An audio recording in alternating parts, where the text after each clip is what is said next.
शेतकरी ते digital entrepreneur हा तुमचा प्रवास कसा होता?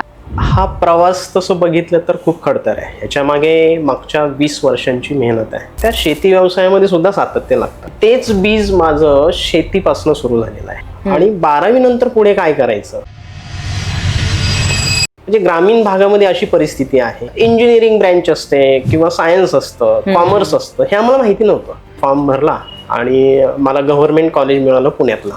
शेतकरी राजा आहे, तो किती कष्ट करतो आणि किती प्रामाणिकपणे तो ते पीक उगवत असतो. तोच प्रामाणिकपणा तेच शेतीतनं मला मिळालं आणि त्याच जोरावर आज मी इथपर्यंत पोहोचलेलो आहे. बिझनेस मध्ये माइंडसेट किती महत्वाचा आहे? माइंडसेटच बिझनेस उभा करतो. जर तुमचा माइंडसेट नसेल तर तुम्ही बिझनेस करूच शकत नाही. प्रत्येक महाराष्ट्रीयन तरुण असेल ना, तर त्या महाराष्ट्रीयन तरुणाने मी तर म्हणेल नोकरीकडं न जाण्यापेक्षा मी बिझनेसमध्ये यावं. नमस्कार मित्रांनो, तुम्हा सगळ्यांचं आमच्या पॉडकास्टमध्ये खूप खूप स्वागत आहे, ज्याचं नाव आहे सक्सेस टॉक विथ दीपाली. तुम्हाला ऑलरेडी माहिती आहे की आम्ही तुमच्यासोबत सक्सेस स्टोरी शेअर करत असतो. आजची स्टोरी खूप स्पेशल आहे. जसं की तुम्हाला ऑलरेडी माहिती आहे की डिजिटल AI यामुळे टेक्नॉलॉजी कंटिन्युअसली चेंज होतीये आणि अशा परिस्थितीमध्ये टेक्नॉलॉजी शिकणं खूप महत्त्वाचं आहे. डिजिटल प्लॅटफॉर्मवरती येणं खूप गरजेचं आहे. सो आजचे आपले जे स्पेशल गेस्ट आहेत त्यांच्या एक्सपर्टीज, कोचिंग, डिजिटल आणि AI ऑटोमेशन मध्ये आहेत. चला तर मग भेटूया आजच्या स्पेशल गेस्टला, ज्यांचं नाव आहे मिस्टर ज्ञानेश्वर काळे सर. नमस्ते सर. नमस्ते. तुमचं पॉडकास्ट मध्ये खूप खूप स्वागत आहे. सो तुम्ही इथे आलात, खूप छान वाटलं. आणि ऑलरेडी मी जशी तुमची प्रोफाईल बघितली आहे की तुम्ही टेक्नॉलॉजीमध्ये इतके एक्सपर्ट आहात, AI ऑटोमेशन वरती काम करताय. आपल्या ऑडियन्सलाही जाणून घ्यायला आवडेल की कशा पद्धतीने तुम्ही लोकांना ट्रेनिंग देताय आणि कशा पद्धतीने तुम्ही त्यांना त्यांच्या लाईफमध्ये सक्सेस बनवताय. पण त्याआधी मी तुम्हाला रिक्वेस्ट करते की तुमचा स्मॉल इंट्रो तुम्ही ऑडियन्सला द्या. नमस्कार, मी ज्ञानेश्वर काळे. एक शेतकरी कुटुंबातून AI मेंटॉर पर्यंतचा माझा हा जो प्रवास आहे तो आज दीपाली मॅडम सोबत मी आज शेअर करणार आहे. आणि हा तर तसा खूप खडतर असा माझा हा प्रवास आहे. आणि या प्रवासामध्ये मी ज्या ज्या टप्प्यावर येऊन जे काही सातत्य राखलं आणि त्यातून आज मी इथपर्यंत पोहोचलोय, याचा संपूर्ण जो काही प्रवास आहे तो मी तुम्हाला आजच्या या पॉडकास्टमध्ये मी तुम्हाला सांगणार आहे. त्यातून तुम्ही नक्कीच इन्स्पायर व्हाल, माझ्यासारखं सातत्य ठेवून तुम्ही काम कराल आणि तुम्ही सुद्धा सक्सेस व्हाल. ओके. सो सर, जसं की तुम्ही सांगितलं, तुम्ही शेतकरी कुटुंबातून आलात आणि आज तुम्ही तुमच्या फील्डमध्ये इतके सक्सेसफुल आहात, इतकं छान काम करत आहात. सो तुम्ही एक डिजिटल एंटरप्रेनर आहात. सो मला तुमचा हा जो प्रवास आहे तो इन डिटेलमध्ये जाणून घ्यायला आवडेल की एक शेतकरी ते डिजिटल एंटरप्रेनर हा तुमचा प्रवास कसा होता आणि कधी सुरुवात झाली या प्रवासाची? हा प्रवास तसं बघितलं तर खूप खडतर आहे. याच्या मागे मागच्या 20 वर्षांची मेहनत आहे. आणि सांगायचं झालं तर शेतकरी कुटुंबात म्हणजे शेती हा आपला कृषी प्रधान आहे देश पूर्ण. म्हणजे आपल्या महाराष्ट्रामध्ये सर्वच जण शेती करतात. आता मी शेतीच करत होतो. 2008 पूर्वीचा माझा जर थोडीशी हिस्ट्री तुम्ही जर जाणून घेतली तर 2008 पूर्वी मी शेतीच करत होतो. शेतीमध्ये वडिलांना मदत करणं असेल, दूध व्यवसाय होता आमचा. आणि या दूध व्यवसायातून जे काय आमचं इन्कम होईल त्यावर आमचं घर वगैरे जे काही घरातलं असेल ते चालायचं. तर तो जो शेती व्यवसाय होता, त्या शेती व्यवसायामध्ये सुद्धा सातत्य लागतं. म्हणजे तिथे सातत्याने तुम्हाला मेहनत करायलाच लागते. आणि जर तुम्ही तिथे मेहनत नाही केली तर जे पेरलंय ते उगवणार नाही. त्यामुळे तुम्हाला तिथे मेहनत करायला लागते. आणि तेच बीज माझं शेतीपासून सुरू झालेलं आहे.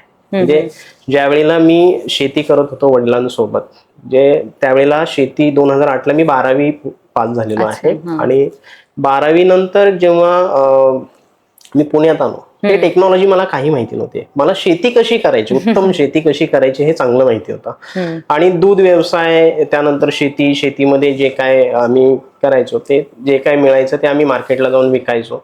आणि त्यातून आमचा उदरनिर्वाह चालू होता. आणि ज्या वेळेला 12वी पास आउट झालो आणि 12वी नंतर पुढे काय करायचं, म्हणजे ग्रामीण भागामध्ये अशी परिस्थिती आहे की काय करायचं पुढे, म्हणजे का शिकतोय आपण हे त्यावेळेला कुणाला माहिती नव्हतं. आता जनरली सगळ्यांना माहिती आहे, पण त्यावेळेला आपण का शिकतोय हे माहिती नाही. आम्हालाही माहिती नव्हतं 2008 ला. आणि इंजिनिअरिंग ब्रँच असते किंवा सायन्स असतं, कॉमर्स असतं, हे आम्हाला माहिती नव्हतं.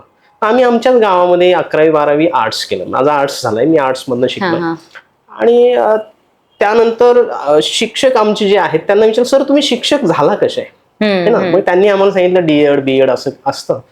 आणि मग ते झालं की शिक्षक होता येतं. मग आमच्या डोक्यात फिक्स झालं की आपल्यालाही शिक्षक व्हायचं. अच्छा. हा. मग त्या दृष्टिकोनातून त्यावेळेला थोडी माहिती घेऊन फॉर्म भरला आणि मला गव्हर्नमेंट कॉलेज मिळालं पुण्यातला.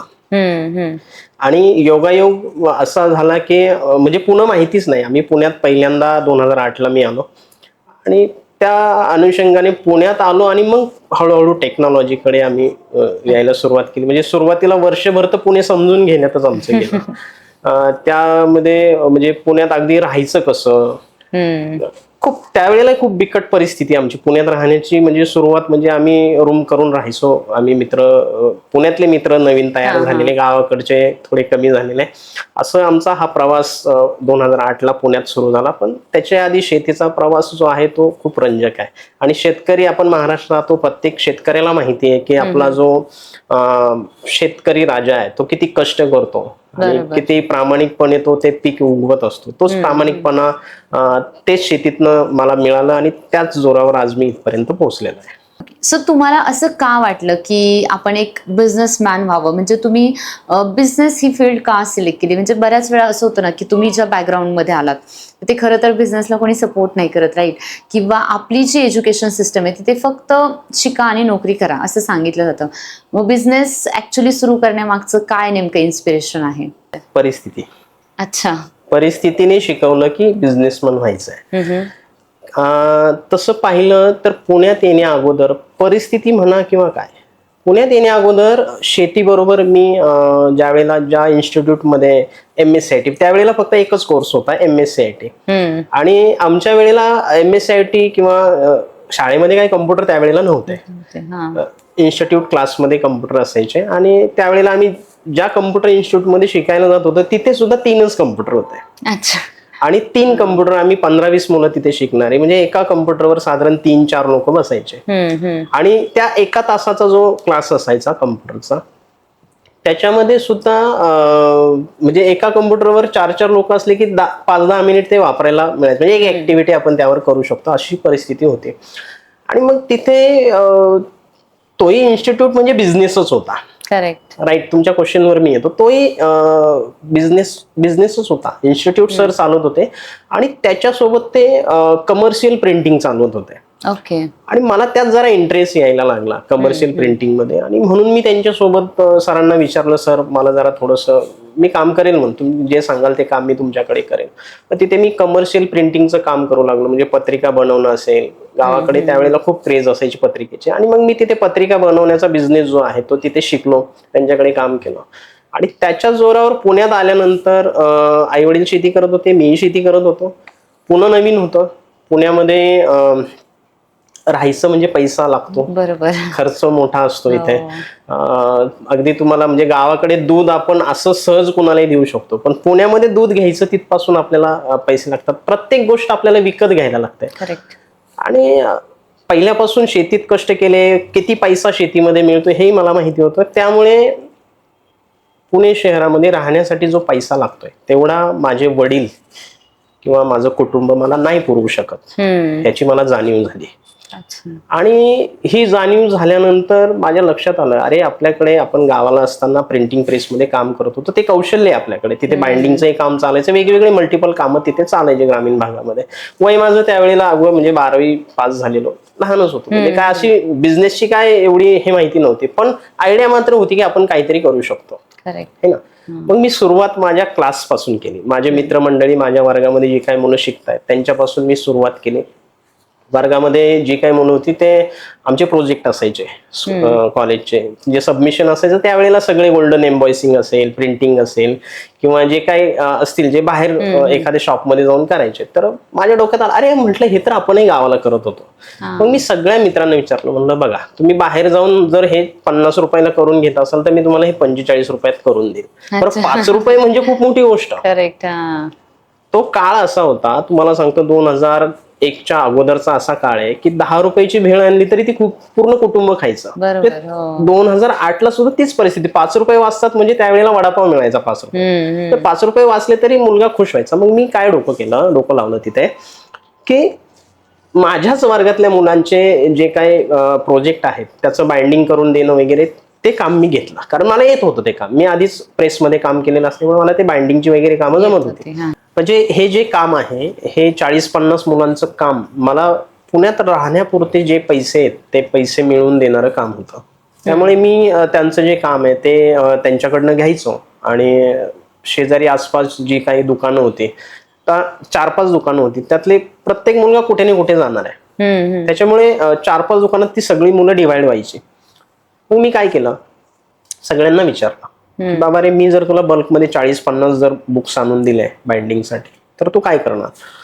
तर तो म्हणला, मी आता 50 रुपये घेतो, तुम्हाला 40-30 रुपयात देईल. म्हणजे तिथे मी बार्गेनिंग केलं, बाबा बघ 35 रुपयात देत असेल तर तो देतोय, तू देणार का? तर असं करत मी तिथे 10 रुपये 15 रुपये मार्जिन मी तिथे मिळवलं. आणि ती बुक डायरेक्ट तिथे द्यायची, तिथून घ्यायची आणि इकडे द्यायची. म्हणजे हा मी थोडक्यात आपण त्याला एजंट म्हणूया किंवा ब्रोकर म्हणूया, काही आपल्याला जे म्हणता येईल ते. तर त्या पद्धतीने मी सुरुवात केली. आणि तिथून हळूहळू माझ्या लक्षात यायला सुरुवात झाली की बिझनेस मध्ये दम आहे.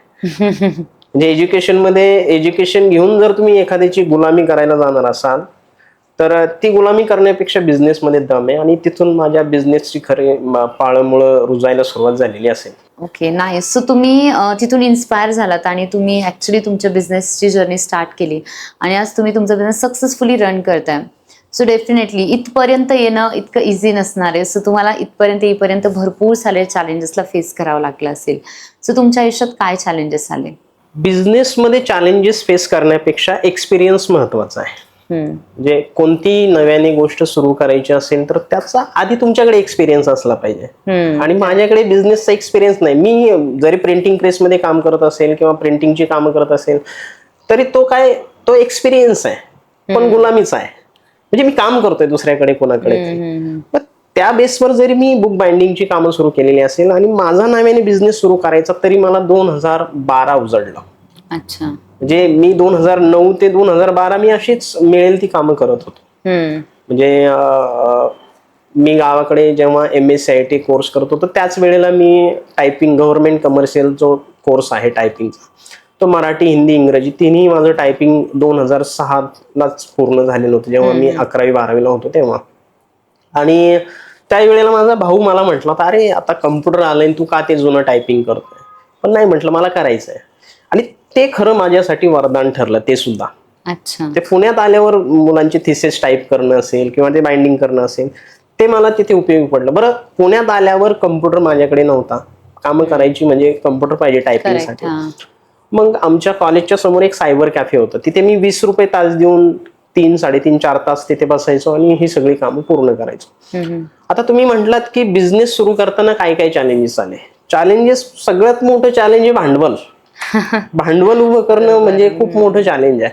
आणि तेव्हा काय, आजही काय, आज कोणीच कुणाला पैसे देत नाही, भांडवल उभं करून देत नाही.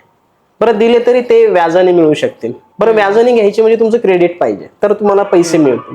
त्यावेळेला आपलं क्रेडिट नाही, पैसे नाही, वडील शेती करतायत.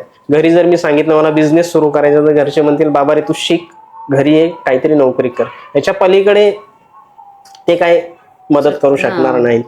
मी घरी काहीच सांगितलं नाही, मी काय करतोय पुण्यात हे काही सांगितलं. माझं शिक्षण मात्र मी चालू ठेवलं. इमाने इतबारे ज्यांनी मला शिक्षणासाठी पुण्यात पाठवलं ते शिक्षण मात्र मी पूर्ण केलं. त्यात मी नोकरी नाही करू शकलो किंवा त्यात मी दुसरं काही करू शकलो नाही, पण माझ्या डोक्यात 2009ला जी थिंगी पेटली होती की बिझनेस केला पाहिजे आणि त्यातच आहे भविष्य पुढे, म्हणून मी साईड बाय साईड बिझनेस सुरूच केला. पण तो बिझनेस 2012 नंतर माझा सुरू झाला. पण 2009 ते 2012 मी ज्या झेरॉक्स सेंटरमध्ये 2009ला काम करायला सुरुवात केली तिथे 6 रुपये पेज मला मिळायचं टाईप करायला. अच्छा. 6 रुपये पेज. आणि दिवसभरात एक 10-12-15 पेजेस व्हायचे. म्हणजे तुम्ही विचार करा, 6 रुपये पेज, 15 पेजेस दिवसभरामध्ये टायपिंग होऊ शकतील. म्हणजे आपण 15 जरी म्हटलं तरी 100 पण नाही, मला वाटतं म्हणजे ते 80-90 रुपये दिवसाला मिळायचे. तर त्यावर ठीक आहे, 80-90 म्हणजे ते एका दिवसाचा खर्च माझा त्यातून निघायचा. पण त्याच्यासाठी दिवसभर मेहनत करायला लागायची. करेक्ट. आणि तिथं माझ्या एक लक्षात आलं की मी ज्या झेरॉक्स मध्ये काम करतोय, जिथे मी टायपिंगचं काम करतोय ना, तिथे तो व्यक्ती 20 रुपये घ्यायचा पेज मागे आणि मला 6 रुपये द्यायचा. म्हणजे तो बेनिफिट बघा किती घेत होता, किती 14 रुपये बेनिफिट असायचा. आणि मग माझ्या लक्षात आलं, अरे हा जर काही न करता याचं फक्त कम्प्युटर वगैरे ह्याचं आहे. पूर्वी तर मी सायबर कॅफेतच काम करत होतो, पण नंतर म्हटलं चला जरा अटॅच हो कुणाला तरी.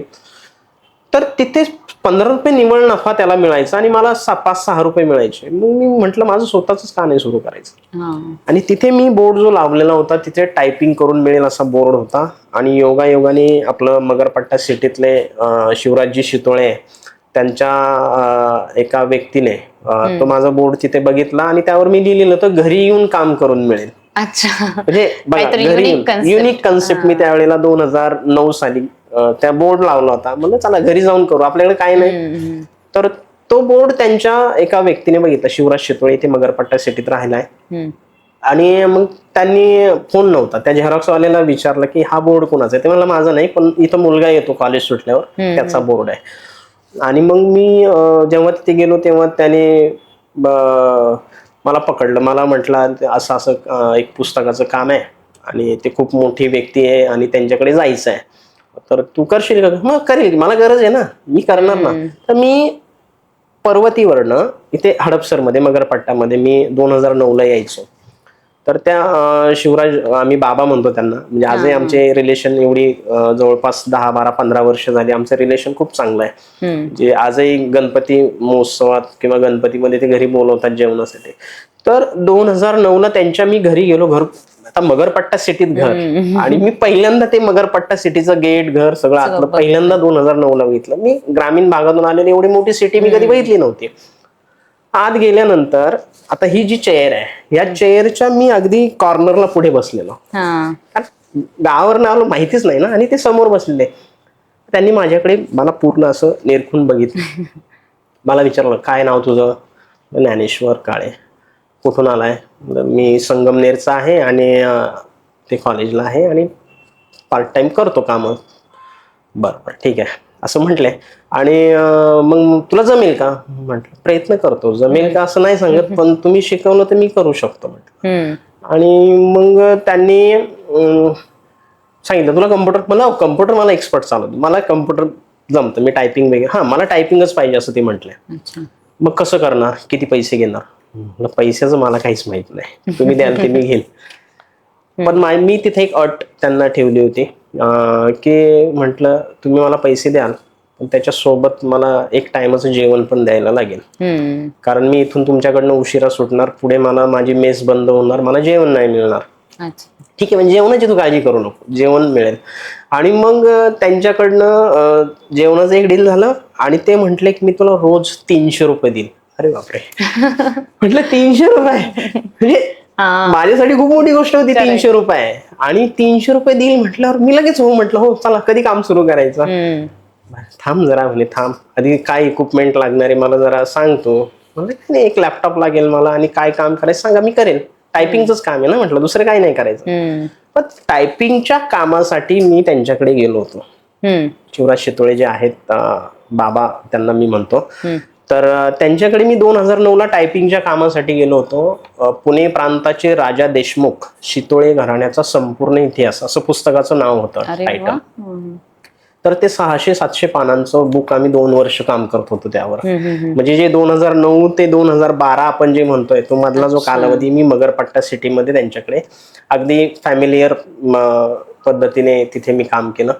2009ला जेव्हा काम सुरू झालं तेव्हा ते फक्त सांगायचे, त्यांच्या डोक्यात जे काही विचार येतील ते सांगायचे आणि मी ते फक्त टाईप करायचे, एवढंच आमचं डील होतं. पुढे जाऊन जसं जसं त्यातला एक्सपिरियन्स यायला लागला, मग एडिटिंग, मग अक्षर जुळवणी, मग बाबा हे वाक्य जर आपण इथे टाकलं तर ते छान वाटेल असं मराठीत होतं ना, मग मराठी आपली मायबोली, त्यामुळे मग सांगायचो, मग ते त्यांना आवडायचं. अरे वा छान आहे. मग असं करत करत आम्ही 2 वर्ष सोबत काम केलं. अच्छा.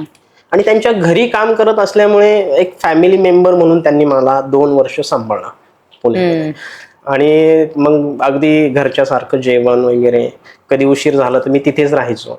मग तिथे 300 रुपये पण मिळायचे पर डे. मी कधी वाढवून मागितले नाही, त्यांनीच साधारण 8-10 महिन्यानंतर 400 रुपये केले. आणि रोज 3.5-4 तास आम्ही काम करायचो, रोज जास्त नाही, 3.5-4 तास. आणि 10-12 हजार रुपये मला महिन्याला मिळायचे. त्यातले 7-8 हजार रुपये सेव्हिंग व्हायचे माझे त्यावेळेला. आणि राहिलेले मग महिन्याभराचा खर्च, एक वेळचं जेवण तर तिथेच होतं, त्यामुळे काही प्रश्न नव्हता. आणि त्यामध्ये म्हणजे 8,000 रुपये माझ्यासाठी सेव्हिंग व्हायला लागले. मग मी वडिलांना त्यावेळेला 2010ला सांगितलं की आता तुम्ही काय मला पैसे पाठवू नका, माझं कॉलेज संपलंय, आता मी काहीतरी करतोय इथे. म्हणजे 2 वर्षाचा माझा जो डिप्लोमा होता 2010ला संपला. आणि मी तेव्हा वडिलांना सांगितलं तुम्ही काय पैसे पाठवू नका, माझं मी मॅनेज करेल. कारण मी ऑलरेडी भांडवल उभं करायला सुरुवात केली होती. आणि 2011ला त्यांचं काम संपलं. आणि मग ते मला म्हटले आता तू काय करतोस. म्हटलं काय तुमच्याकडे काम करत होतो आणि आता बघूयात पुढे काय. योगायोगाने 2013ला छोट्या मोठ्या नोकरी तिथे मी करायला सुरुवात केली.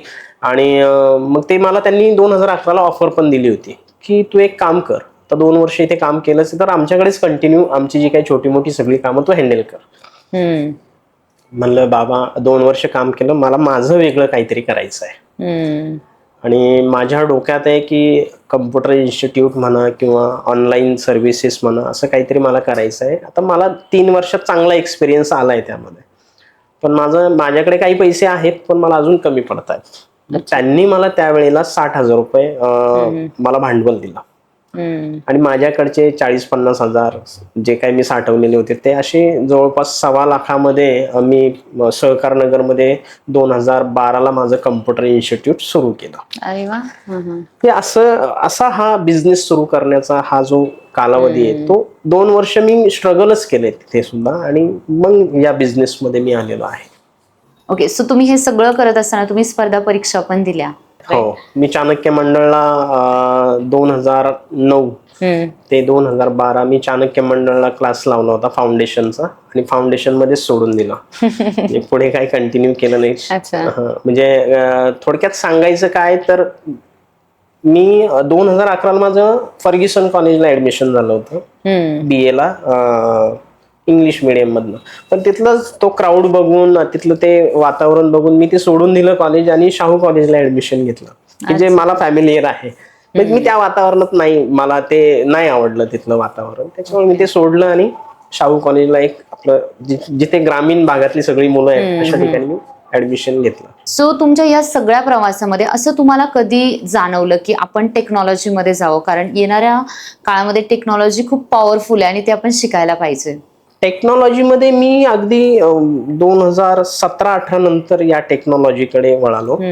पूर्वी जे मी गावाकडे ज्या इन्स्टिट्यूटमध्ये पत्रिकेचं काम सोबत ते करत होतो तिथली मला आयडिया होती की इन्स्टिट्यूट नेमकं कसं असतं, कम्प्युटरची जे शिकवतात ते कसं असतं. आणि मी ऑलरेडी शिकलेलो होतो. आणि 2012-13चा हा कालावधी होता की लोकांना वर्ड, एक्सेल, पॉवर पॉईंट जरी शिकलं तरी खूप मोठं झालं असं त्यांना वाटत होतं. मी त्यावेळेला मला टायपिंग येत होतं, वर्ड, एक्सेल, पॉवर पॉईंट मध्ये मी एक्सपर्ट होतो. 2 वर्ष मी बुकचं काम केलेलं होतं.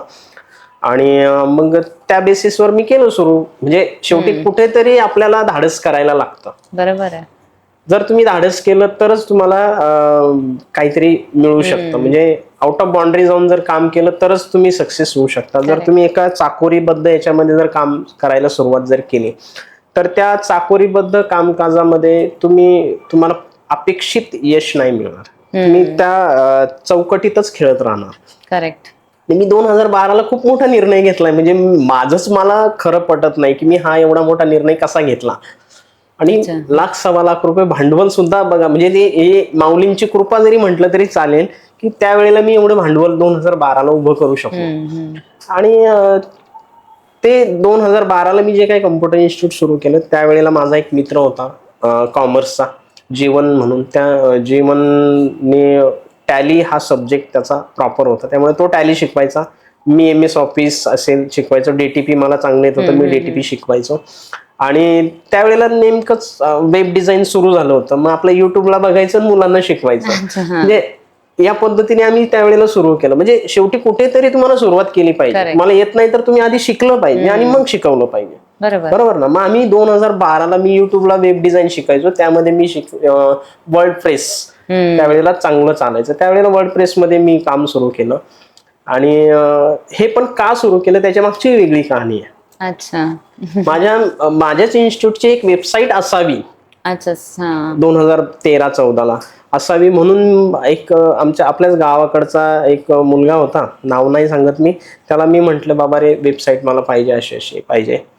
तर त्याने ती वर्डप्रेस मध्ये बनवली आणि त्यावेळेला त्याने 7-8 हजार रुपये घेतले. आणि मग अरे हे वर्डप्रेस म्हणजे लॉग इन ते वर्डप्रेसला जायचं ना, जेव्हा तो म्हटला ऍडमिन पॅनल मला दिलेलं होतं त्यामुळे मी लॉग इन करायचं. मग हे वर्डप्रेस आहे काय हे आम्ही शोधलं, युट्यूबला जरा त्याचं सर्च केलं आणि मग कळलं हे तर रेडी टू यूज पॅनल, इथे कोणतं टेक्निकल नॉलेज काही एवढं लागत नाही, थोडीशी मेहनत घेतली तर जमेल. आधी आम्ही शिकलो, आमची एक वेबसाईट बनवून बघितली आणि मग आम्ही तोही कोर्स लॉन्च केला आमच्या इन्स्टिट्यूटमध्ये. असं आम्ही 2012 ते 2019 अगदी कोविड पर्यंत कम्प्युटर इन्स्टिट्यूट माऊली कम्प्युटर या नावाने सहकारनगरमध्ये चालू होता. आजही तुम्ही सहकारनगरमध्ये गेला, माऊली कम्प्युटर विचारलं तर तुम्हाला कोणीही सांगेल. ओके, सो तुम्ही तुमच्या इन्स्टिट्यूटचं नाव जे ठेवलं माऊली कम्प्युटर, सो त्याच्या मागचं इन्स्पिरेशन काय आहे? आहे ना, माझं नाव आहे ज्ञानेश्वर काळे हा, आणि ज्ञानेश्वर माझं नाव असल्यामुळे सहज लोक म्हणतात, म्हणजे माऊली. तुम्ही सुद्धा ज्ञानेश्वर म्हणण्याऐवजी काय माऊली असं म्हणणार.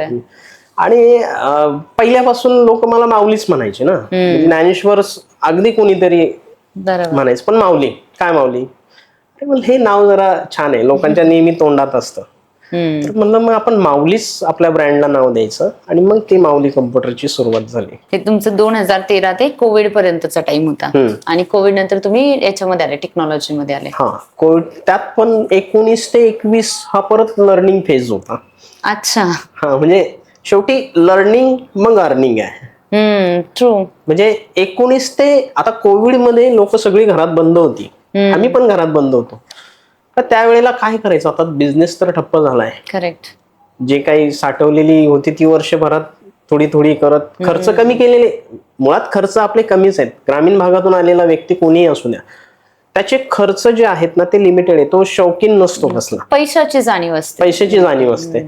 आणि तो कसला शौकीन नसतो, किंवा कुठेतरी गेलाय हॉटेलिंगला जेवण वगैरे असलं काय नसतं. जे मिळेल त्यामध्ये समाधानी असतो ग्रामीण भागातील प्रत्येक मुलगा, प्रत्येक मुलगा. आणि त्यामुळे मी ते कोविडच्या काळात, आता किती दिवस लॉकडाऊन चालतं कुणालाच माहिती नव्हतं, त्या काळामध्ये जेवढी काय होते. आणि विशेष असं की 2017ला मी घर बुक केलं होतं पुण्यामध्ये. अच्छा. म्हणजे त्याचा EMI आणि हे सगळं ओव्हरबर्डन. हा, म्हणजे ऑलरेडी असं नाही की मी बिल्डरला त्या बऱ्यापैकी 15 लाखापर्यंतची अमाऊंट पेड केलेली होती आणि 15 लाख लोन केलेलं होतं. असं 30 लाख रुपयाचं मी घर पुण्यात जेव्हा घेतलं 2017ला, तर तो EMI, घर चालवणं आणि मग जे काही इन्व्हेस्टमेंट होती ती त्या कोविडच्या काळामध्ये संपली. परत जे कम्प्युटर इन्स्टिट्यूट होतं ते रेंटच्या जागेत होतं, ते काही स्वतःची जागा नव्हती. आणि ती रेंटची का घ्यायची, तर मी त्याचाही थोडा अभ्यास केला होता. अरे म्हटलं या एवढ्या बँका आहेत, राष्ट्रीयकृत बँका आहेत, आणि ह्या ज्या बँका आहेत यांची स्वतःची जागा नाही आहे, किंवा ते स्वतः जागा घेऊन बँक चालवत नाही, ते रेंटच्या जागेत. बऱ्याचशा म्हणजे प्रायव्हेट बँका सोडल्या तर बऱ्याचशा नाही, सगळ्याच बँका राष्ट्रीयकृत ह्या रेंटमध्ये आहेत. मग त्या रेंटवर जर चालवतात एवढी मोठी बँक, तर आपण काय, आपण हे रेंटवरच करायला पाहिजे.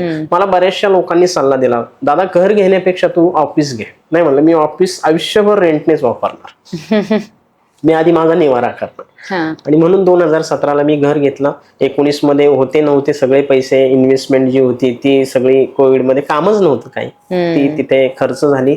2021 पासून परत नव्याने सुरुवात करायची, पण इन्स्टिट्यूट कडे न जाता.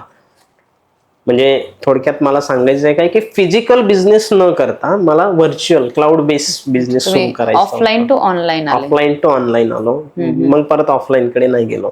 मग तो अभ्यास मी जवळपास 20 ते 22 पर्यंत केला आणि त्या काळात पण छोटी मोठी नोकरी केली. Okay, nice nice. सो तुम्ही ऑनलाईन बिझनेस मध्ये एक्झॅक्टली काय करायचं ठरवलं? ऑनलाईन बिझनेस तसा ऑलरेडी होता, पण फिजिकल होता. ऑनलाईन बिझनेस मध्ये माझं कम्प्युटर इन्स्टिट्यूट असल्यामुळे आम्ही ऑनलाईन फॉर्म भरणं, ज्या काही शासकीय योजना आहेत त्या योजनांवर काम करणं, लोकांना त्या बाबतीत मदत करणं, डॉक्युमेंटेशनचं काम करणं. ई सेवा केंद्र महाराष्ट्र शासनाचं आहे ते माझ्या नावावर होतं. अच्छा.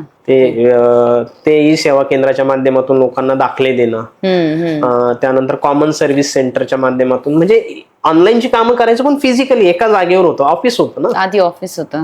मग व्हर्च्युअलला जायचं म्हटल्यावर ती कामं व्हर्च्युअल मध्ये ट्रस्ट पाहिजे. करेक्ट. व्हर्च्युअल मध्ये जायचं म्हणजे तुमच्यावर ट्रस्ट पाहिजे. तुम्हाला लोकल सगळी लोक ओळखतील, पण तुम्हाला ऑनलाईन जायचं म्हणजे ट्रस्ट पाहिजे. आणि मला त्या कामात इंटरेस्ट कमी झाला, कारण 2012 ते 19 पर्यंत तीच कामं करत होतो, जे इन्स्टिट्यूट प्लस कॉमन सर्व्हिसेस हे सगळं मी करत होतो. आणि मग व्हर्च्युअल जायचं म्हटल्यावर मग काय करायचं खूप विचार केला. आणि 2019ला 20ला असे छोटे छोटे कोर्सेस लोक लॉन्च करायला लागले, म्हणजे आफ्टर कोविड. ऑनलाईन या, झूमवर या, आम्ही हे शिकवते. आणि अगदी नाममात्र फी 200, 300, 500, 1000 रुपये फी. मग त्यातले काही छोटे छोटे कोर्सेस घेऊन बघितले.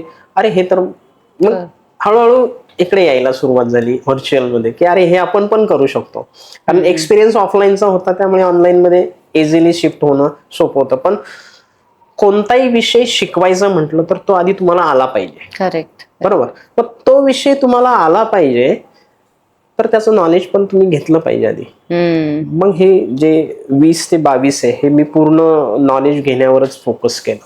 तोही कठीणच काळ होता, घर चालवणं आणि जे. सो सर, तुमच्या आयुष्याचा टर्निंग पॉइंट कोणता होता? व्हर्च्युअल मध्ये मी आधी सुरुवातीला 19, 20, 21 पर्यंत छोटे मोठे कोर्सेस केले.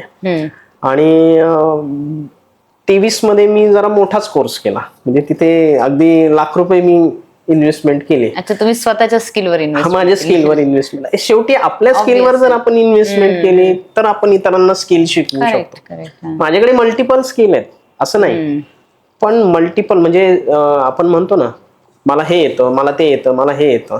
मार्केटमध्ये तुम्हाला सगळं येतं, त्याला किंमत नाही. तुम्हाला एक अशी कोणती गोष्ट आहे की जी प्रॉपर येते, एक्सपर्टीज म्हणजे तुम्ही त्याच्यामध्ये माहीर आहात, त्याच्यामध्ये तुम्ही म्हणजे तुम्हाला ते, म्हणजे त्यात तुम्हाला काही विचारलं तरी तुम्ही ते सांगू शकता, अशी एक्सपर्टी तुमच्याकडे पाहिजे. मी तुम्हाला सांगतोय, एवढा वेळ झालाय की माझ्याकडे हे हे हे सगळं होतं. हे मला 2022ला समजलंय, म्हणजे तुझ्याकडे हे हे हे पण हे मार्केटला नाही पाहिजे. मार्केटला एकच गोष्ट पाहिजे, एक्सपर्टी.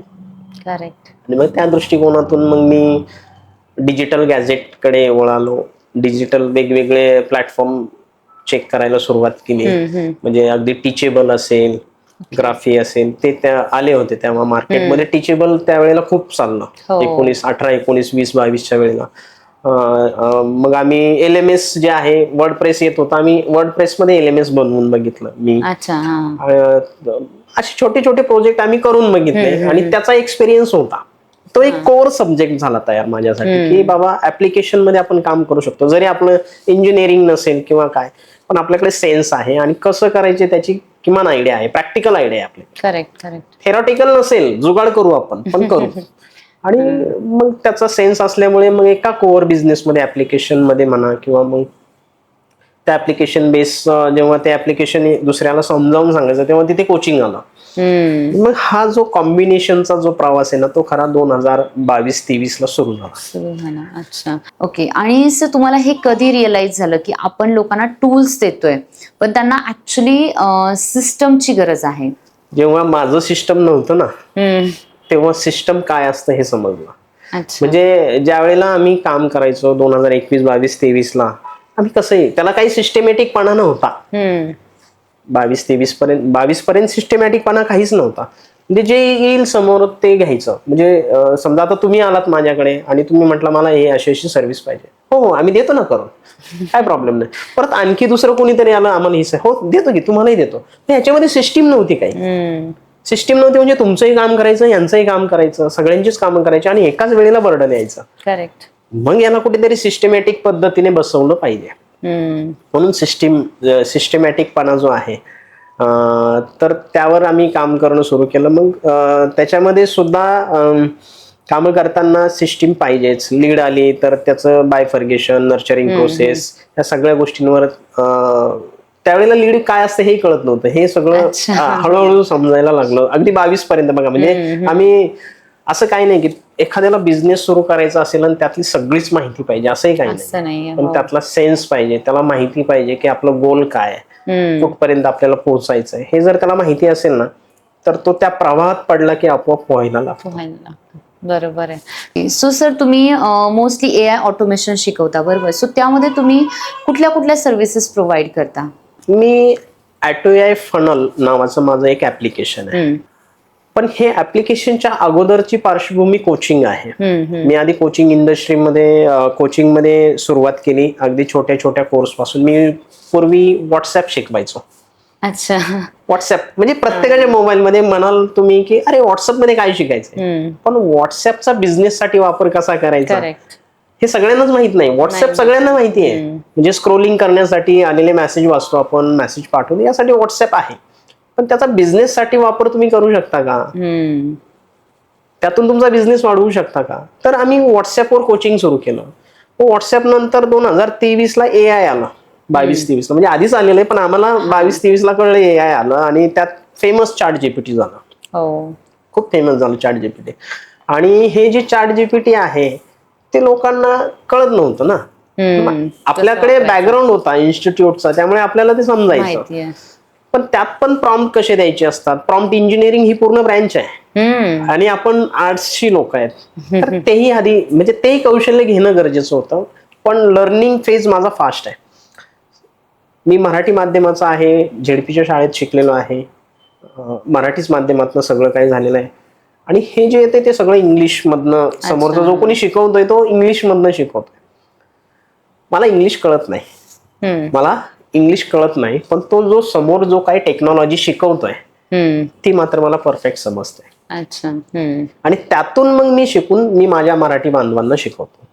मग आम्ही व्हॉट्सअप जे आहे, व्हॉट्सअपचा बिझनेस साठी वापर कसा करता येईल, मग व्हॉट्सअपचे ग्रुप न करता कम्युनिटी करणं असेल, किंवा व्हॉट्सअप मध्ये नंबर्स आल्यानंतर बिझनेस व्हॉट्सअप त्यावेळेला सुरू झालं होतं, मग त्याच्यातून ऍड कशी लावता येईल. त्यावेळेला व्हॉट्सअपला म्हणजे व्हॉट्सअप थ्रू ऍड लावता यायची, आणि ऍड थ्रू जे काही नंबर्स येतील ते व्हॉट्सअप मध्येच यायचे. मग त्याची नर्चरिंग प्रोसेस कशी करायची, त्यातून ऑटो रिप्लाय कसे पाठवायचे, हे छोट्या छोट्या गोष्टी छोट्या छोट्या बिझनेस साठी आम्ही करायला लागलो. मग AI आल्यानंतर मी माझा एक कोर्स लॉन्च केला, शिक्षक ते स्मार्ट शिक्षक, AIचं पहिलं पाऊल. AI सुरूच झालं होतं, मग पहिलंच पाऊल म्हटलं त्याला. मी पहिलाच होतो, आणि पहिलं पाऊल म्हणजे AI मी शिकल्यानंतर मी पहिलंच पाऊल टाकणार होतो त्याच्यामध्ये, म्हणून मी कोर्सचं नावच दिलं की शिक्षक ते स्मार्ट शिक्षक, AIचं पहिलं पाऊल. आता तुम्ही म्हणाल शिक्षकच का, तर एखाद्या शेतकऱ्याला त्यावेळेला AI शिकून काय उपयोग नव्हता. जे एज्युकेटर आहे किंवा ज्यांना AI माहिती झाले त्यांनाच AI मध्ये काय काय आहे पुढे ते शिकणं गरजेचं होतं, म्हणून मी शिक्षकांना टार्गेट केलं. मग त्याच्यामध्ये आता शिक्षक आहे त्याला स्मार्ट करायचं म्हटलं तर त्याची PPT असली पाहिजे वर्गामध्ये शिकवताना. त्याचा कॉन्टेंट जो बुक मधला शिकवतोय तर तो जर कॉन्टेंट आणखी AI कडनं छान पद्धतीने त्याला डिलिव्हर करता आला तर ते झालं. किंवा AI कडनं आणखी काही इमेजेस असतील किंवा स्कूलचे काही ऍक्टिव्हिटीज असतील, बरोबर, तर ह्या क्रिएट करण्यासाठी शिक्षकाला त्याचा फायदा होईल. आणि दुसरी महत्वाची गोष्ट आहे की शिक्षक हा पेइंग कॅपॅसिटी वाला आहे, म्हणजे पे करू शकतो, त्याच्यासाठी पे करू शकतो. त्यानंतर क्वेश्चन बँक क्रिएट करणं असेल, प्रश्नपत्रिका क्रिएट करणं, हे सगळं AI थ्रू सोपं झालं होतं. करेक्ट. आणि मग हेच आपण शिक्षकांना शिकवू म्हणून मी वर्षभर एकच प्रोग्राम चालू ठेवला, टीचर टू स्मार्ट टीचर, AIचं पहिलं पाऊल, शिक्षक ते स्मार्ट शिक्षक, AIचं पहिलं पाऊल, हा प्रोग्राम. आणि त्यातून मला चांगलं इन्कम मिळाला, आणि हाच माझा टर्निंग पॉइंट आहे कोचिंग मध्ये येण्याचा. हे दोन गोष्टी ज्या आहेत त्यांनी मला कोचिंग मध्ये आणलं, आणि त्याच्या कोचिंग मध्ये आल्यानंतर पण तुम्ही परत एकदा सिस्टीमवर या. तर कोचिंग बिझनेस करत असताना सुद्धा आपल्याला सिस्टीमची फार आवश्यकता आहे. आज जगाला नॉलेज नको आहे, किंवा आज जग जे आहे त्याला मी शिकवणं आवडत नाही, किंवा एखाद्याला शिकवायला जाणं जगाला आवडत नाही, पण परिवर्तन जगाला आवडतं. परिवर्तन जगाला आवडतं, ट्रान्सफॉर्मेशन जगाला आवडतं. मग मी नेहमी सांगत असतो तुम्ही शिकवायला जाऊ नका, तुम्ही बदल घडवायला जा. बरोबर ना. आणि आतापर्यंत मी बदल घडवतच आलेलो आहे. प्रत्येक व्यवसाय जो आहे माझा बदल घडतच इथपर्यंत आलेला आहे, कारण जसं जग पुढे चाललंय, जशी टेक्नॉलॉजी वाढते तसं हा बदल या ठिकाणी घडत चाललेला आहे. तर तुम्ही सिस्टीमचं म्हणाल तर सिस्टीम ज्या वेळेला मी क्लास सुरू केला किंवा ज्या वेळेला मी ऑनलाईन शिकवायला सुरुवात केली त्यावेळेला असंच अंधाधुंद होतं सगळं, की लीड सांभाळणं, त्यांचा फॉलोअप घेणं, त्यांचं पेमेंट कलेक्ट करणं. बरं, पेमेंट कलेक्ट करण्यासाठी मल्टिपल म्हणजे त्यावेळेला रेझर पे फार फेमस होतं. आणि रेझर पेचं अप्रुव्हल मिळवायचं म्हणजे खूप डोकेदुखी होती. म्हणजे त्या बिझनेस ट्रस्टेड असला पाहिजे, सहजासहजी ते मिळत नव्हतं. म्हणजे त्या 2021-22-23 मध्ये मल्टिपल टूल मी वापरले. अच्छा. मल्टिपल टूल त्याच्यामध्ये सांगायचं, पेमेंट कलेक्ट करण्यासाठी तुम्हाला रेझर पे असेल किंवा जे पेमेंट गेटवे असेल तो. त्यानंतर लर्निंग मॅनेजमेंट सिस्टीमसाठी आम्ही प्लॅटफॉर्म क्रिएट केला होता वर्डप्रेसमध्ये. त्यानंतर CRM एक नाशिकचे होते, त्यांच्याकडनं आम्ही CRM घेतलं होतं वेगळं. असं मल्टिपल सगळं काय काय वेगवेगळे टूल आम्ही वापरत होतो. आणि एवढे टूल, एवढे सबस्क्रिप्शन, ऑब्विस आहे. हा, खर्च आहे ना, मोठा खर्च आहे तो. म्हणजे आजच्या घडीला जर तुम्हाला एवढे सगळे गोष्टी मॅनेज करायच्या असतील, म्हणजे काय, लीड जनरेशन. लीड जनरेशन मध्ये तुमची वेबसाईट येते, तुमचं लँडिंग पेज येतं, फॉर्म येतात, त्यानंतर तुमचं AI सोशल येतं. म्हणजे तुम्ही जे काय सोशल मीडियावर पोस्ट करता त्यातून लीड जनरेट होतात, किंवा तुम्ही जे काय मेटाला ऍड करता त्यातून लीड जनरेट होतात. तर हे सगळं लीड जनरेशनचा पार्ट आहे. तर लीड जनरेशन, बरं, आलेल्या लीड मॅनेज करणं, लीड मॅनेजमेंट, CRM आला त्यामध्ये, कस्टमर रिलेशनशिप मॅनेजमेंट, पाईपलाईन आली, स्टेज आल्या. तर हे लीड मॅनेजमेंटचा पार्ट आहे. आणि त्यानंतर लीड ऑटोमेशन, म्हणजे ह्युमन काम किती करणार ना, 10 ते 5 एक व्यक्ती काम करू शकतो, किंवा आपण टीम जरी केली तरी ती 10 ते 5 काम करू शकते. रात्री 1 वाजता लीड जर आली तुमच्याकडे तर ती ऑटोमेट झाली पाहिजे ना. त्या व्यक्तीला ऑटोमेट हे गेलं पाहिजे, मेसेज गेला पाहिजे, किंवा आपल्याकडनं वेलकम काहीतरी गेलं पाहिजे, किंवा त्या व्यक्तीला त्याचे काही प्रश्न असतील तर ती सोडवता आली पाहिजे, किमान सकाळपर्यंत त्याला एंगेज करून ठेवता आलं पाहिजे. तर हे सगळ्यासाठी वेगवेगळे मल्टिपल टूल आहेत मार्केटमध्ये, बरोबर. आणि कोचिंग बिझनेस करत असताना आम्ही सुरुवात केली तेव्हा आम्ही मल्टिपल टूल वापरत होतो, वेगवेगळे टूल, मल्टिपल टूल. म्हणजे सगळे ट्राय करून झाले, खूप इन्व्हेस्टमेंट. म्हणजे आताच्या घडीला मी मगाशी सांगितल्याप्रमाणे जर तुम्हाला हे मल्टिपल टूल जर वापरायचे असतील तर तुम्हाला मंथली 40-50 हजार रुपये खर्च आहे. इयरली तो 2-2.5 लाखापर्यंत जाऊ शकतो, बरोबर ना. तर मग आम्ही यावर पण खूप विचार केला, आणि त्यातूनच AtoAI फनलची निर्मिती झालेली आहे. तर तुम्ही स्वतःच तुमचं सॉफ्टवेअर डेव्हलप केलं आहे. Wow, great. म्हणजे माझ्या अकॉर्डिंगली तुम्ही जो ऍक्च्युअल लोकांचा पेन पॉइंट आहे तो तुम्ही सॉल्व्ह करताय. म्हणजे बघा ना, मार्केटमध्ये तुम्हाला कोणताही बिझनेस असू द्या, मी कोचिंगच म्हणत नाहीये, आपलं ऍप्लिकेशन असं आहे की कोणताही बिझनेस असू द्या, कोचिंग इंडस्ट्रीसाठीच नाही, कोणताही बिझनेसला लीड लागतात, त्या लीड मॅनेज करून ठेवावे लागतात. कारण प्रत्येक लीड ही आपण कोणत्या ना कोणत्या मार्गातनं पेड कॅम्पेन लावून घेतलेली असते, किंवा सोशल मीडियावर आपण ऑर्गॅनिकला पण खूप मेहनत घेतलेली असते. करेक्ट. आणि ती लीड आपल्यापर्यंत आलेली असते. तर तिला सांभाळणं, तिला लीडचं कस्टमर मध्ये रूपांतर करणं ही सगळ्यात मोठं चॅलेंज आहे, बरोबर ना, सगळ्यात मोठं चॅलेंज आहे. आणि मग जर ती लीड हातात नाही गेली तर तुमची मेहनत गेली.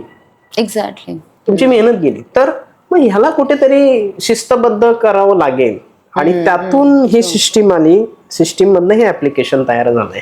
जसं की तुम्ही ऑलरेडी सांगितलं की तुम्ही कोचिंग बिझनेस मध्ये पण आहात. सो कोचिंग मध्ये तुम्ही एक्झॅक्टली कोणत्या सर्व्हिसेस प्रोव्हाइड करता? कोचिंग मध्ये कोचिंग द कोचेस, म्हणजे माझी सिंपल लाईन आहे.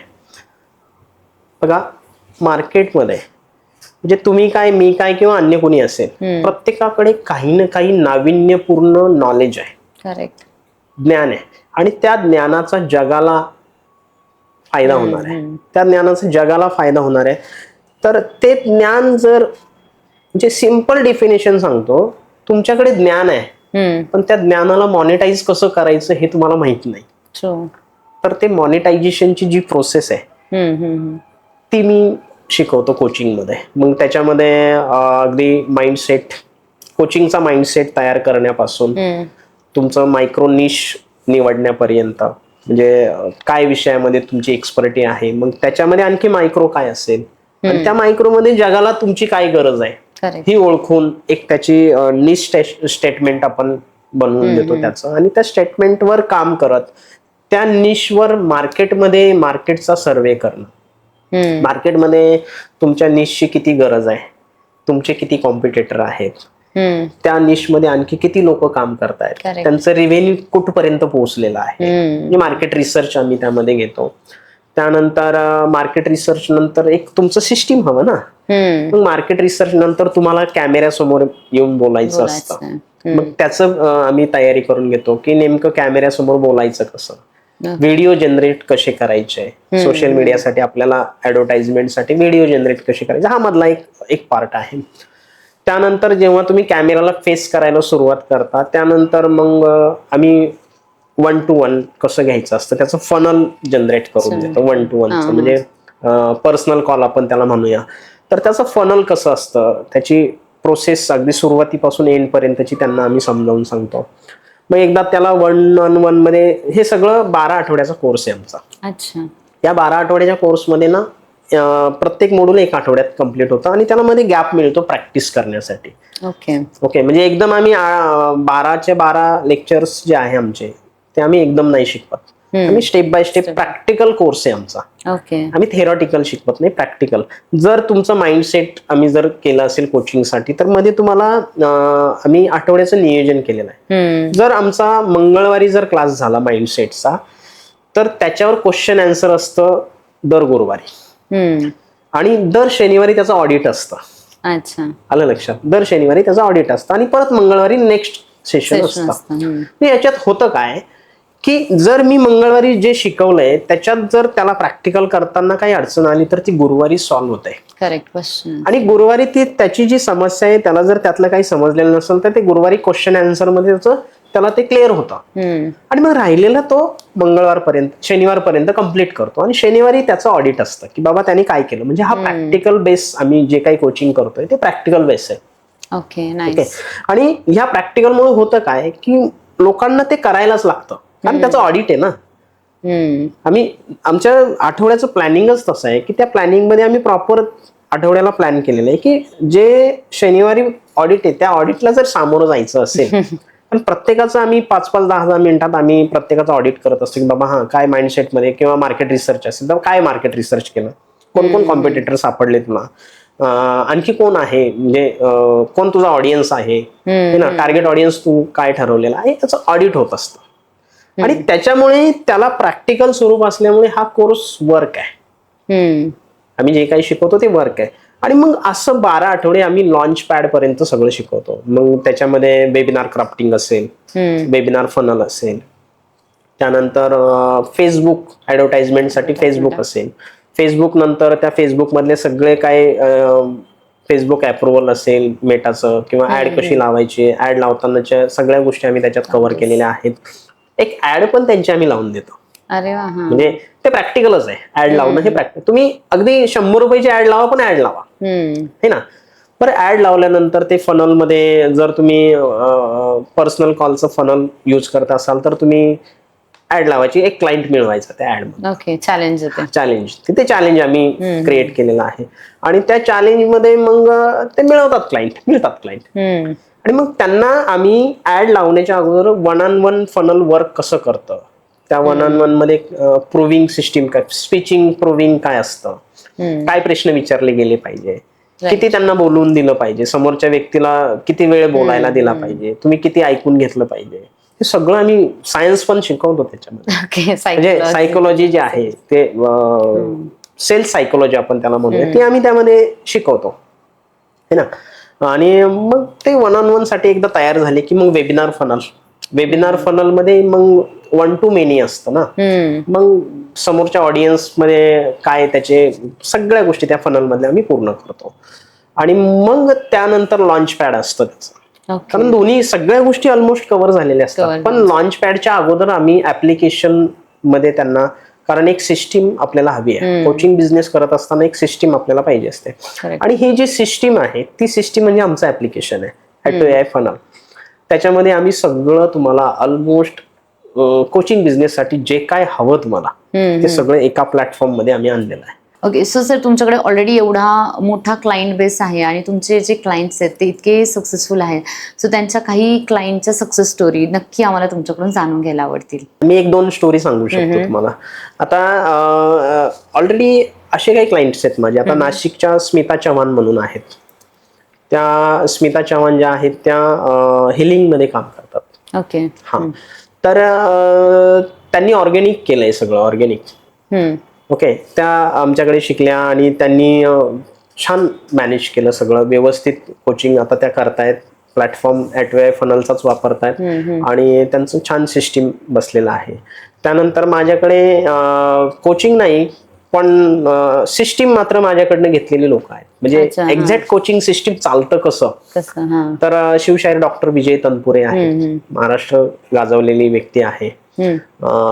तर ते शिवशाहीर डॉक्टर विजय तनपुरेंना आपण त्यांचं सिस्टीम प्रॉपर कोचिंगचं बसवून दिलेलं आहे. ते भाषण कसं करावं, स्टेजवर भाषण कसं करावं किंवा व्याख्यान कसं द्यावं हे ते शिकवतात, शिवशाहीर डॉक्टर विजय तनपुरे. त्यानंतर आणखी एक माझ्याकडे आहेत नाडी विज्ञान, म्हणजे जे आपण नाडी चेक करतो ते राजेश चव्हाण आहेत. ते राजेश चव्हाण जे आहेत ते नाडी विज्ञान शिकवतात, म्हणजे नाडीवर. तर त्यांना सुद्धा कोचिंग सिस्टीम आपण प्रॉपर बसवून दिलेलं आहे.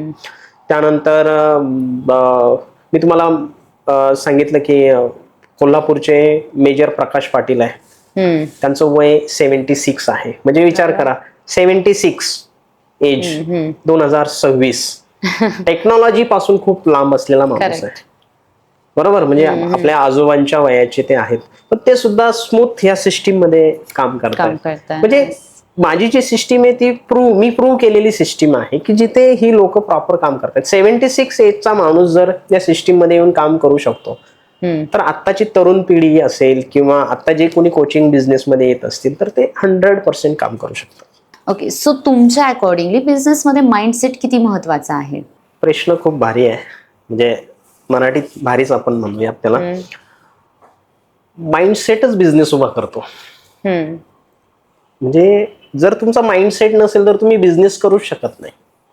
आणि जोपर्यंत तुमचा कोणतंही काम करण्यासाठी तुम्हाला माइंडवर काम करायचं, म्हणजे स्वतःवर काम करायला लागतं. स्वतःवर काम जोपर्यंत तुमचं मन म्हणत नाही ना हे काम करायचं आहे, तोपर्यंत तुम्ही काहीच करू शकत नाही. त्याच्यामुळे माइंडसेट जो आहे ना तो एवढा मॅटर करतो बिझनेसमध्ये की जोपर्यंत तुमचं ते बिझनेसमध्ये येण्याचं माइंड होत नाही, तुमचं मनातून येत नाही तुम्हाला की आता मला हे करायचंच आहे. म्हणजे बघा, सोपं उदाहरण सांगतो. तुम्हाला एखादं शिखर चढायचं आहे किंवा एव्हरेस्ट चढायचं असं आपण म्हणूया, पण तुमची मनाची जर तयारी नसेल तर तुम्ही नाहीच चढू शकत. करेक्ट. पण तुम्ही जर ठरवलंय, मनाशी अशी खुणगाठ बांधली की नाही मला एव्हरेस्ट सर करायचंच आहे, तर तुम्ही 100% एव्हरेस्ट सर करणार. का? तुमचं सेट झालंय ना माइंड, बरोबर. असंच आहे बिझनेस मध्ये पण. जोपर्यंत तुमचं माइंड सेट होत नाही, जोपर्यंत तुम्हाला त्या प्रवासात जाण्याची तीव्र इच्छा होत नाही, माइंडसेट म्हणजे तीव्र इच्छाच म्हणूया, तोपर्यंत तुम्ही बिझनेस करू शकत नाही. म्हणजे बिझनेसचा पायाच माइंडसेट आहे. वाव. सो सर, तुम्ही खूप छान पद्धतीने या सगळ्या गोष्टी एक्सप्लेन केल्या. आजची जी तरुण पिढी आहे आणि ज्यांना बिझनेसमध्ये यायचंय, सो तुम्ही त्यांना काय संदेश द्याल? बिझनेसमध्ये यायचं म्हणजे तसं सोपंही आहे आणि तसं अवघडही आहे. अच्छा. म्हणजे सोपं का म्हणेल तर तुम्ही तयारी जर केली चांगली तर तुम्ही इझिली बिझनेसमध्ये येऊ शकता. आणि अवघड का म्हणेल तर तुम्हाला त्या बिझनेसचं नॉलेज असणं गरजेचं आहे. जर तुमच्याकडे ते नॉलेज असेल त्या बिझनेसचं तर तुम्ही इझिली येऊ शकता. पण जर तुम्हाला त्या बिझनेसचं नॉलेज नसेल, कोणताही बिझनेस असू द्या, त्याचं जर तुमच्याकडे नॉलेज नसेल तर तुम्हाला आधी त्याचं नॉलेज घ्यायला लागेल. त्याच्यामध्ये तुम्हाला एक्सपेरिमेंट करायला लागतील, तुम्हाला त्याचा अनुभव घ्यायला लागेल. ते तुम्ही स्वतःवर त्याचा वापर केला गेला पाहिजे, म्हणजे ते तुम्ही स्वतः अनुभवलं पाहिजे. थोडक्यात मला सांगायचं काय की तुम्ही ते स्वतः अनुभवलं पाहिजे. आणि जर तुम्ही ते स्वतः अनुभवलं आणि त्यातून जर तुम्हाला रिझल्ट चांगले मिळाले तर तुम्ही तो बिझनेस करू शकता किंवा पुढे येऊन तुम्ही त्याच्यामध्ये आणखी रिसर्च करून त्याला मोठा करू शकता. म्हणजे प्रत्येक महाराष्ट्रीयन तरुण असेल ना तर त्या महाराष्ट्रीयन तरुणाने, मी तर म्हणेल, नोकरीकडं न जाण्यापेक्षा तुम्ही बिझनेसमध्ये यावं. कारण बिझनेसमध्ये ग्रोथ चांगली आहे आणि तुम्ही जर सातत्य ठेवलं, फक्त बिझनेस सुरू केला आणि सातत्य नाही ठेवलं तर तो बिझनेस वाढणार नाही. तुम्हाला त्याच्यामध्ये परिश्रम करायला लागतील, सातत्य ठेवायला लागेल, तुम्हाला त्याच्यामध्ये चेंजेस घडवून आणायला लागतील, अपग्रेड काय होतंय मार्केटमध्ये ते अपग्रेड तुम्हाला ठेवायला लागेल. ह्या सगळ्या गोष्टी तुम्हाला ठेवायला लागतील. म्हणजे तुम्हाला सतत तुमच्या बिझनेसचा स्टडी करत राहायला लागेल आणि पुढचं पाऊल त्यानुसार तुम्हाला टाकायला लागेल. म्हणजे असं बिझनेस करत असताना बिझनेस सुरू केलाय आणि कस्टमर येत आहेत आणि तुम्ही तिथेच थांबला तर तो काही कालावधीनंतर पुढे जाऊन तो बिझनेस आउटडेटेड होईल. करेक्ट. म्हणजे जर तुम्ही समजा आज आता बघा मार्केटमध्ये खूप सारे बिझनेस आहेत. म्हणजे माझंच परत एकदा उदाहरण मी तुम्हाला सांगेन की प्रिंटिंग बिझनेसला आपण जर बघितलं तर प्रिंटिंग बिझनेसमध्ये आता प्रिंटिंगसाठी कोण जात नाही. आता तुम्हाला डिजिटली तुम्ही फॉरवर्ड करता. पूर्वी लग्नपत्रिका 1000 2,000 छापायची लोक. आता तू एक व्हॉट्सअपला पत्रिका पाठवली तर काम होतं. म्हणजे जर त्या प्रिंटर्सने त्या प्रिंटिंग प्रेसवाल्याने जर स्वतःला अपग्रेड नसेल केलेलं तर त्याचा आज बिझनेस बंद आहे. बरोबर की नाही. जर त्याने स्वतःला अपग्रेड केलेला असेल, पत्रिकांचा जो बिझनेस किंवा प्रिंटिंगचा जो बिझनेस आहे त्याला डिजिटलायझेशन मध्ये आणून जर तो आज काम करत असेल तर त्याचा बिझनेस आज चालू आहे. म्हणजे तुम्हाला बिझनेस सुरू करायचा असेल तर तुम्हाला त्यात सतत अपग्रेड राहणं गरजेचं आहे. Correct correct. ओके, ज्यांना बिझनेस मध्ये यायचे सो त्यांना तुम्ही तुमच्या काय अशा 3 टिप्स द्याल? बिझनेस मध्ये यायचंय तर त्यांच्यासाठी काय स्किल पाहिजे? सगळ्यात महत्वाचं स्किल आहे. ओके. जे महाराष्ट्रीयन माणसाकडे मला फार कमी बघायला मिळतं. आहे, नाही असं नाहीये. खूप प्रेमळ आहे आपला महाराष्ट्रीयन माणूस, पण तो लगेच गरम होतो. मी मराठीतच सांगतो तुम्हाला, लगेच गरम होतो. म्हणजे आता एक्झाम्पल समजा एखादा ग्राहक आहे, जे पहिलं स्किल मी सांगतो तुम्हाला. एखादा ग्राहक आहे आणि त्या ग्राहकाला एखादी वस्तू आपल्याकडनं पाहिजे, पण ती निरखून तो ती वस्तू घेणार असतो. म्हणजे त्या वस्तूचं फंक्शनिंग कसं चालतं, ती वस्तू नेमकी काय किंवा कशा पद्धतीने. आणि महाराष्ट्रीयन माणूस जर ती वस्तू विकण्यासाठी बसलेला असेल तर खरे वादग्रस्त होईल. काय पण जर मराठी माणूस जर तो विकण्यासाठी बसलेला असेल ना आणि समोरचा व्यक्ती त्या वस्तूविषयी अनेक प्रश्न विचारत असेल वेगवेगळ्या अँगलने, आणि कदाचित ते अँगल जरी वेगळे असतील तर त्याचा मतितार्थ एकच असेल आणि त्याचं उत्तरही एकच असेल, तर मराठी माणूस तिथे चिडतो. आणि तो कदाचित असंही म्हणू शकतो की बाबा तुला घ्यायचंय का, घ्यायचं तर घे, नाही तर जा, म्हणजे असंही म्हणू शकतो. त्यामुळे बिझनेसमध्ये सगळ्यात पहिले ना तुम्हाला पेशन्स असणं गरजेचं आहे. समोरच्या प्रत्येक प्रश्नाचं उत्तर तुमच्याकडे देता आलं पाहिजे. करेक्ट. सगळ्यात महत्वाचं स्किल हेच आहे. म्हणजे डोकं थंड ठेवणे. आपण नेहमी म्हणतो बघा, मारवाडी लोक जे आहेत किंवा जे कोणी बिझनेस करण्यासाठी आपल्याकडे आलेले आहेत ते किती सहज अगदी पैसा हिशोब ठेवून छान बिझनेस करतात. बरोबर. मग आपण का नाही करू शकतो? आपणही करू शकतो. फक्त आपल्याला काही बिझनेसचे रूल्स आहेत ते फॉलो करायला लागतील. त्याच्यामध्ये सगळ्यात पहिला रूल आहे की मन शांत ठेवणं गरजेचं आहे. स्वतःवर कंट्रोल असणं गरजेचं आहे. स्वतःवर जर कंट्रोल असेल तर तुम्ही इझिली बिझनेस करू शकता. हे बिझनेस मधला एक फार महत्वाचा पॉइंट आहे की तुमच्या अंगामध्ये शांतता असली पाहिजे. तुमचं माइंड शांत असलं पाहिजे. समोरच्याला एकदम नम्रपणे तुम्ही बोलला पाहिजे, नम्रपणे त्याला गोष्टी सांगितल्या पाहिजे. दुसरी गोष्ट, तुमच्याकडे सातत्य असलं पाहिजे. म्हणजे सतत त्यात काम करण्याची क्षमता तुमच्याकडे असली पाहिजे. बरोबर. त्याच्यामध्ये काय नवीन येत आहे त्याचं रिसर्च असेल किंवा त्याच्यामध्ये आणखी काय नवीन टेक्नॉलॉजी येत आहेत त्याचं सतत तुम्ही ज्ञान घेत राहिलं पाहिजे. म्हणजे बिझनेसमन हा शिकणारा असला पाहिजे, सतत शिकत राहिला पाहिजे. जर तो सतत शिकत राहिला तर त्याचा बिझनेस सुद्धा त्या पटीने पुढे पुढे वाढत जाणार आहे आणि त्याची ग्रोथ होत राहणार आहे. त्याच्यामुळे बिझनेसमध्ये आहे त्या नॉलेजवर जर तुम्ही बिझनेस चालवत असाल तर तो बिझनेस काही कालावधीनंतर पुढे जाऊन थांबणार आहे. पण जर तुम्ही त्याला नॉलेज घेऊन अपग्रेड करत असाल त्या नॉलेज बेसवर तर तुमचा बिझनेस हा लॉंग लाईफ कदाचित पिढ्याने पिढ्या पुढे चालू शकतो. तिसरी महत्वाची गोष्ट आपण बघितली की अपग्रेड म्हणजे एज्युकेशन. दुसरी महत्वाची गोष्ट आपण बघितली की अपग्रेड एज्युकेशन घेत राहणं गरजेचं आहे, त्यातलं नॉलेज घेत राहणं गरजेचं. तिसरी महत्वाची गोष्ट आहे सातत्य आणि परिश्रम. सातत्याने परिश्रम करण्याची तयारी असली पाहिजे. सातत्याने परिश्रम करण्याची तयारी तुमच्याकडे असली पाहिजे. म्हणजे काय की तुम्ही आज जो परिश्रम केलाय त्या परिश्रमाच्या जोरावर तुम्ही तुमचं भविष्य नाही घडवू शकत. तुम्हाला पुढे भविष्यात पण जाऊन परिश्रमच करायला लागणार आणि ती तुमची तयारी असेल ना तर तुम्ही बिझनेस करू शकता. आणखी सांगायचं झालं तर बघा, तुम्ही हेही वाक्य ऐकलेलं असेल की तुमच्या भूतकाळाच्या काय पुण्याईवर तुम्ही भविष्यकाळ नाही घडवू शकत किंवा आहे ना असं काहीतरी वाक्य. मला आता एक्झॅक्ट नाही सांगता येणार ते, पण तुमच्या भूतकाळाच्या पुण्याईवर तुम्ही भविष्यकाळ नाही घडवू शकत. तसंच आहे की तुम्हाला वर्तमान काळात जर जगायचं असेल ना, तर तुम्हाला सातत्याने वर्तमान काळामध्ये काम करत राहिलं पाहिजे, सातत्य त्या कामामध्ये ठेवलं पाहिजे, सतत नवीन नॉलेज घेत राहिलं पाहिजे आणि त्याला डेव्हलप करत गेलं पाहिजे. करेक्ट. कारण ही प्रोसेस, डेव्हलपची प्रोसेस ही एका दिवसाची नाहीये, ही सातत्य त्यामध्ये राहिलं की ती डेव्हलपमेंट कंटिन्यू पुढे होत राहते. बरोबर. सपोज एखाद्याला जर त्यांचा कोर्स लॉन्च करायचा आहे, तर तुमची सिस्टम आणि तुमच्या कोचिंगच्या ज्या काही टेक्निक्स आहेत त्या यूज करून ते किती दिवसात त्यांचा कोर्स लॉन्च करू शकतात? बघा, जर कोचिंग बिझनेसमध्ये यायचं असेल ना, तर कोचिंग बिझनेसमध्ये येण्यासाठी तुम्हाला जर आधीच तुमच्याकडे नॉलेज असेल, ज्या काय तुमच्या निशमध्ये किंवा तुम्ही ज्या सब्जेक्टवर कोचिंग करणार आहात, तर त्याचं तुमच्याकडे आधीच नॉलेज जर असेल आणि तुम्हाला फक्त सिस्टीम त्याची प्रॉपर बसवायची आहे, तर आपण माझं वाक्यच आहे की तुमच्याकडे नॉलेज आहे, पण त्या नॉलेजला मॉनिटाईज किंवा सिस्टमॅटिक कसं पुढे न्यायचं हे तुम्हाला माहित नाही. करेक्ट. तर तेच काम आम्ही करतो. आमचा 12 आठवड्याचा कोर्स आहे. या 12 आठवड्यामध्ये आम्ही काय करतो, तुम्हाला अगदी स्टेप बाय स्टेप, म्हणजे प्रत्येक आठवड्याला एक ऍक्टिव्हिटी, अशी 12 आठवडे चालतात. आणि 12 आठवडे त्याच्या मागचं सुद्धा सायन्स आहे.